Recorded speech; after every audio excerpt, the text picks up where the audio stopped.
Chapter तुम्हें शुरू किया है हमने विलियन। विलियन में बेटा समझना, अभी तक टॉपिक तुम्हें जो है मोल प्रभाज, नॉर्मलता, ये सब बता चुके हैं। आज तुमको टॉपिक पढ़ाने वाले हैं हम परासरण। क्या पढ़ाने वाले हैं? परासरण। देखो परासरण क्या होता है, फिर इसी से रिलेटेड आएगा विसरण। क्या आएगा? विसरण। परासरण में कम सांद्रता का विलयन, क्या बोला हमने? परासरण में कम सांद्रता का विलयन अधिक सांद्रता के विलयन की ओर गमन करता है। यानी किसके द्वारा? अर्धपारगम्य झिल्ली के द्वारा।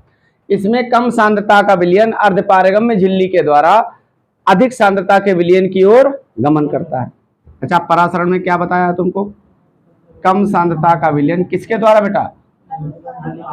अर्धपारगम्य झिल्ली के द्वारा। किसके द्वारा? अर्धपारगम्य झिल्ली के द्वारा अधिक सांद्रता के विलयन की ओर गमन करता है। ठीक।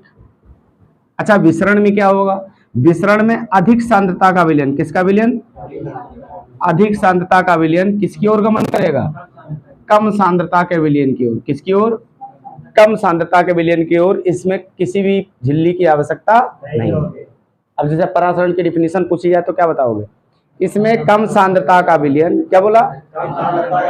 अर्धपारगम्य झिल्ली के द्वारा अधिक सांद्रता के विलयन की ओर गमन करता है। इसमें कम सांद्रता का विलयन अर्धपारगम्य झिल्ली के द्वारा अधिक सांद्रता के विलयन की ओर गमन करता है। अच्छा, विसरण में क्या होगा? इसमें अधिक सांद्रता का विलयन कम सांद्रता के विलयन की ओर गमन करता है।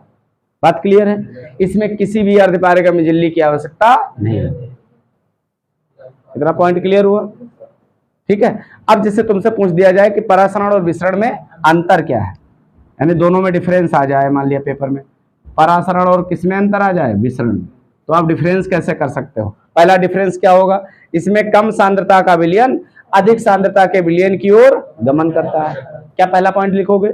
इसमें कम सांद्रता का विलयन अधिक सांद्रता के विलयन की ओर गमन करता है। अच्छा, विसरण में क्या बोलोगे?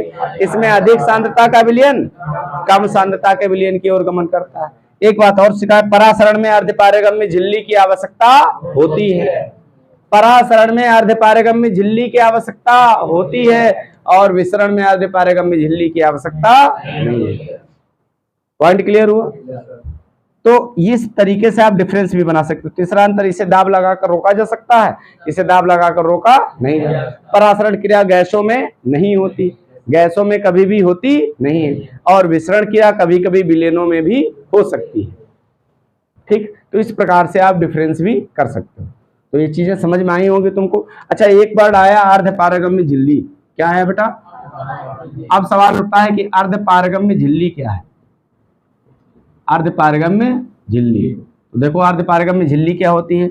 अर्धपारगम्य झिल्ली के बारे में समझना, वह झिल्ली जो विलायक के छोटे छोटे कणों को, क्या बोला? वह झिल्ली जो विलायक के छोटे छोटे कणों को बाहर निकल जाने देती है, परंतु विलय के बड़े आकार के कणों को बाहर निकलने नहीं देती।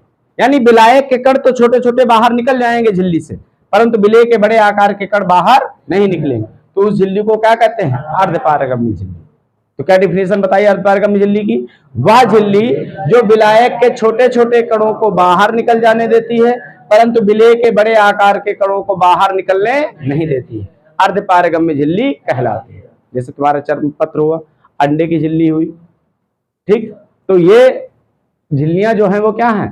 अर्धपारगम्य झिल्ली। जैसे जीवित कोशिकाओं में गाल ब्लेडर, क्या होता है? गाल ब्लेडर, वो भी किसका काम करती है? अर्धपारगम्य झिल्ली का। किसका काम करती है? अर्धपारगम्य झिल्ली का। ठीक है।